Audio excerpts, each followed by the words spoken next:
Bom, eu acho que assim fica bom.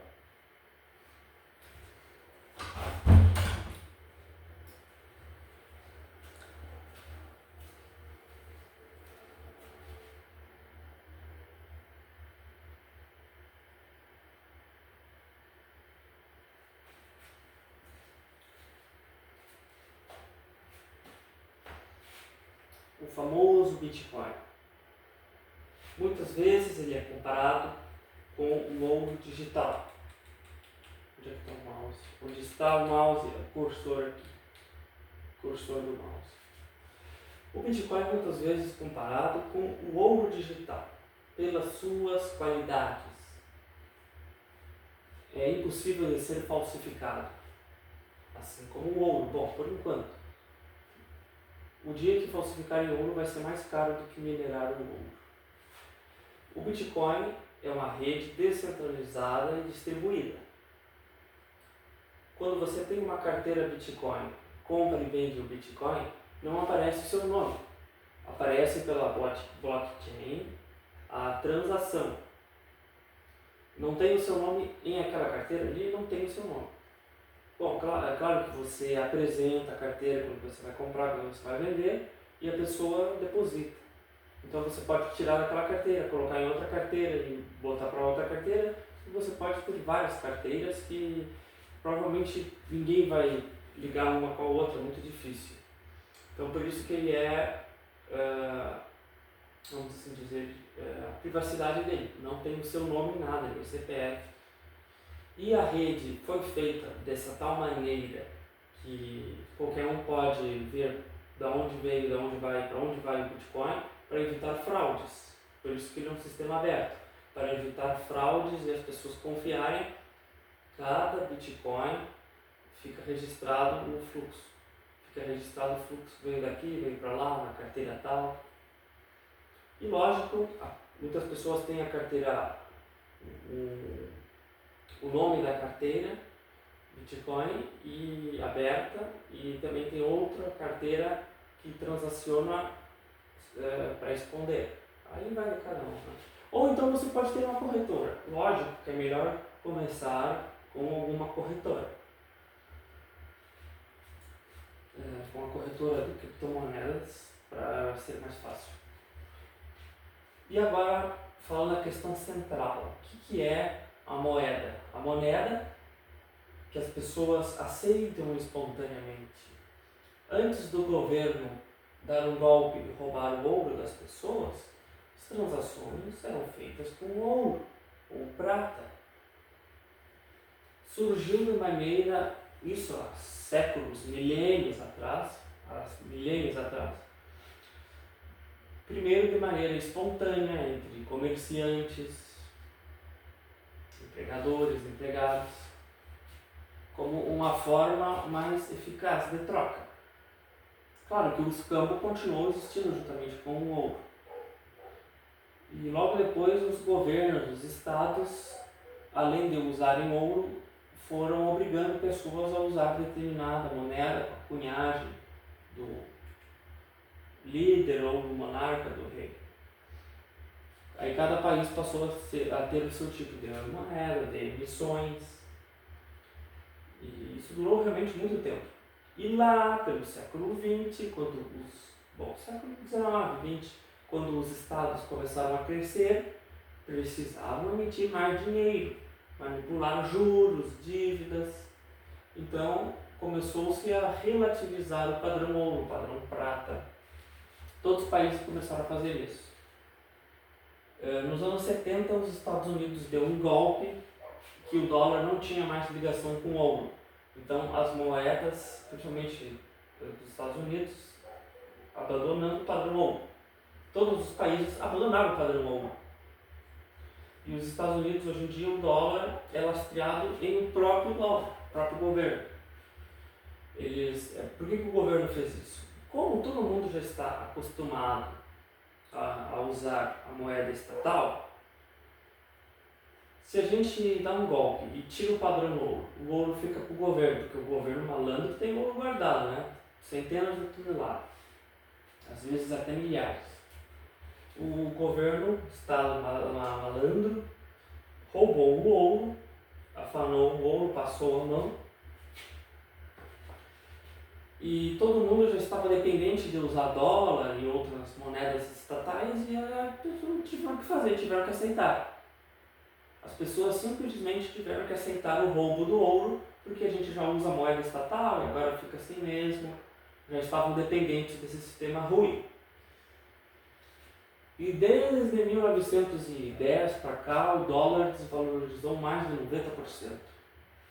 Isso que a moeda é menos ruim, imagina as outras.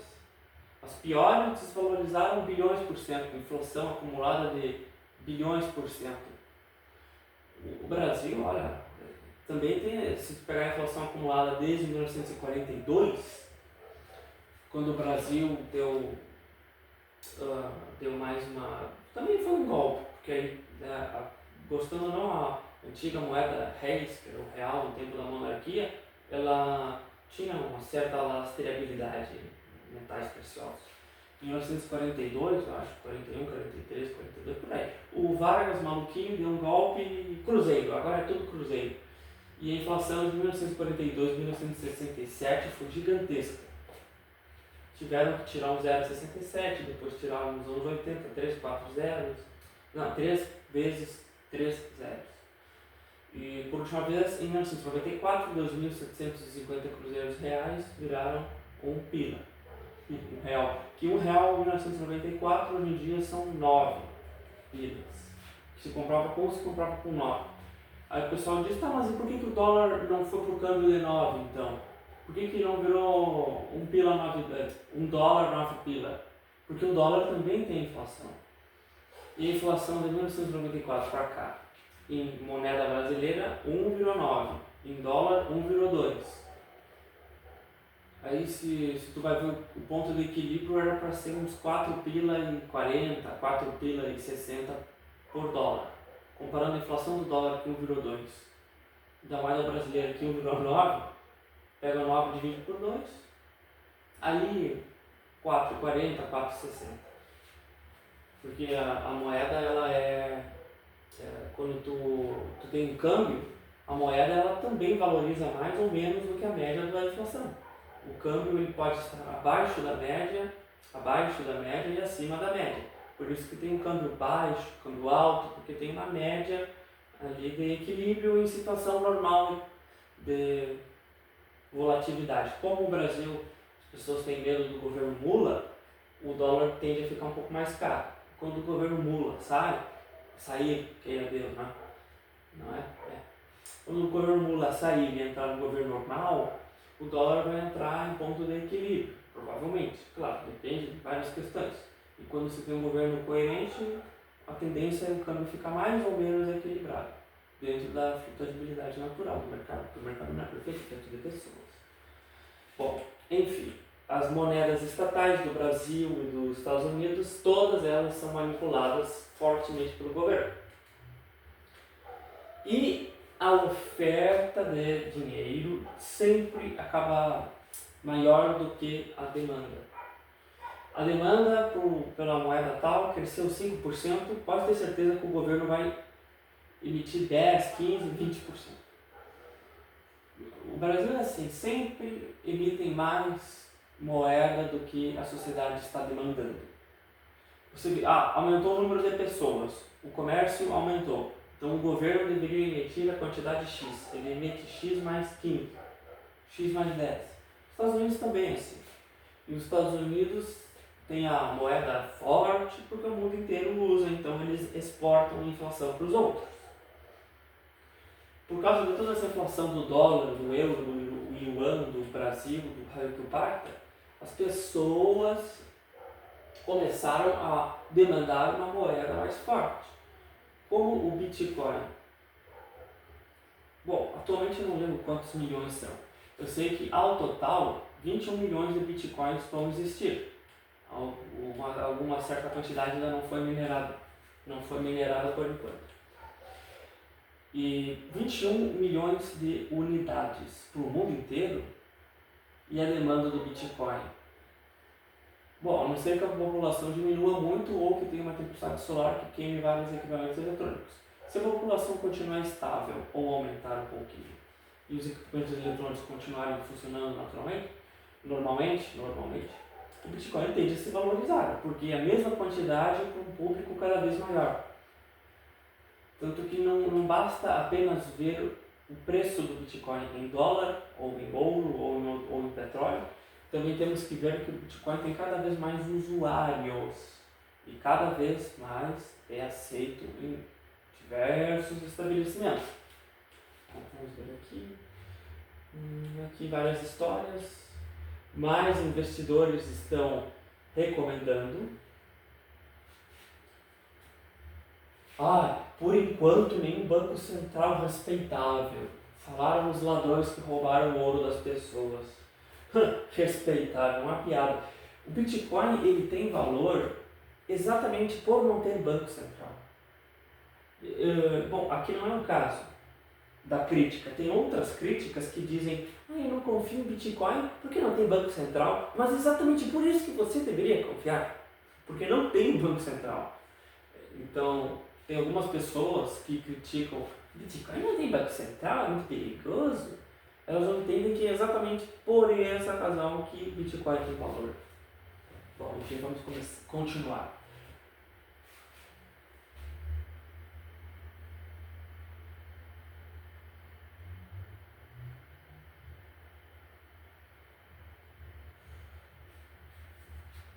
O Banco Central da Suíça tem quase 1 trilhão de francos, sendo que a Suíça é um mercado pequeno que demanda menos do que esse 1 trilhão. Agora, por que tem 1 trilhão?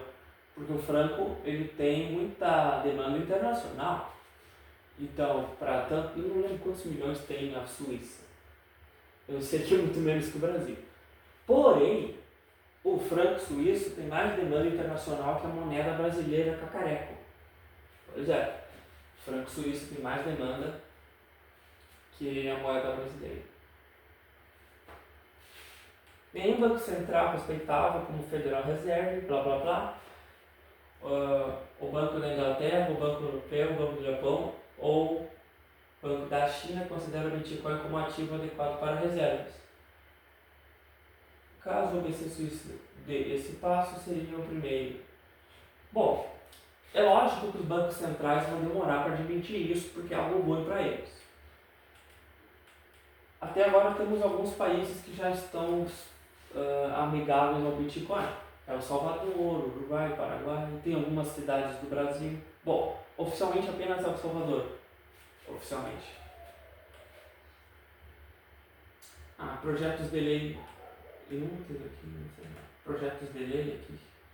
Algum deputado federal, Eros Biondi, apresentou no fim do ano passado um projeto de lei que propõe a criação de uma reserva. Até que é bom. É bom até o Brasil ter uma reserva de Bitcoin, porque é o futuro, querendo ou não. E é muito bom o governo usar Bitcoin, porque eles vão serrar o próprio galho. Uma vez que as pessoas comecem a usar moedas separadas do Estado parasitário, elas vão se sentir mais livres e ninguém vai querer um Estado maluco e inútil. Se o Estado quer continuar existindo, vai ter que diminuir 90% do tamanho e parar de cobrar impostos. E sim, vai ter que viver de taxas espontâneas e não de imposto, porque imposto é roubo. Imposto brasileiro é roubo, por favor, né, gente? Mas o reino de Portugal e não sei. Cara, mas aí é outra questão. Vamos falar em modelo brasileiro. Os impostos brasileiros, em grande parte, são roubos, sim. Um país que o Bitcoin também faz muito sucesso é na Venezuela. Lá também tem comércio informal, escambo, tudo para fugir da moeda estatal, que é uma merda, que o governo gasta cada vez mais dinheiro, mais. E o pessoal meio patetinha, mas o salário mínimo, gente, o salário mínimo é para enganar a gente ignorante, né? Por favor. O Brasil já teve 4 milhões e 500 mil cruzeiros de salário mínimo. 4 milhões e 500 mil. Hoje em dia não ia passar de 150 dólares de média, então, o poder de compra. É uma fantasia, o governo cuidar do dinheiro é uma grande mentira, ainda mais no Estado brasileiro. Então, o Bitcoin tem importância espontaneamente pelo fato dele não estar atrelado ao Banco Central. Lógico que atualmente o Bitcoin ele é muito mais especulativo do que usado em comércios. E vamos ser otimistas, o Bitcoin tem apenas 15 anos, 16 anos, e de valor ativo de mercado tem 13, 14 anos. Em 13, 14 anos, ele passou de ser 100% especulação para o que? 80% especulação e 20% tem comércio. Então, não é apenas comprar e vender como se fosse um ativo, ou como se fosse uma ação, ou algo do tipo. Ele está cada vez mais sendo uma moneda de troca, um meio de troca. O Bitcoin está cada vez mais sendo usado em trocas, não apenas para comprar barato e vender, não é bem assim. Eu de agora em diante vou comprar para deixar guardado e ir trocando por mercadorias, por serviços. E também eu já aceito serviços. Quando os críticos do Bitcoin dizem: ah, mas todo mundo quer receber em Bitcoin e ninguém quer pagar em Bitcoin. Para aí, se tem alguém querendo receber, porque tem alguém querendo pagar. O mercado sempre são dois lados. Os críticos do Bitcoin eles não prestam atenção, porque dizem: ah, todo mundo quer receber em Bitcoin e ninguém quer pagar. Para aí, mas se tem pessoas recebendo, e muitas pessoas recebendo, é porque também tem muitas pessoas pagando. Cada vez mais o Bitcoin ele é usado para comércio e não apenas especulação. Bom, agora que nós sabemos da onde vem a riqueza do estudo, do trabalho, da negociação, da interação humana, a interação humana usa moedas que são meios de troca. Nós entendemos como funciona. Algo que geralmente os políticos não sabem. Eles acham que riqueza é inflacionar tudo, emitir dinheiro, imposto, gasto. A ideia idiota é que o gasto vai aumentar a produção do mercado, que é uma grande mentira. Gasto estatal não é bom, inflação não é bom, porque a riqueza de verdade é interação humana, trocas espontâneas, comércio, estudo, tecnologia, produtividade. O dinheiro é apenas um meio de troca. E logicamente a economia, o mercado financeiro e tudo mais não é perfeito porque é feito de pessoas e pessoas não são perfeitas. Então o mercado nunca vai ser perfeito. Por isso mesmo que o mercado deve ser livre, liberdade.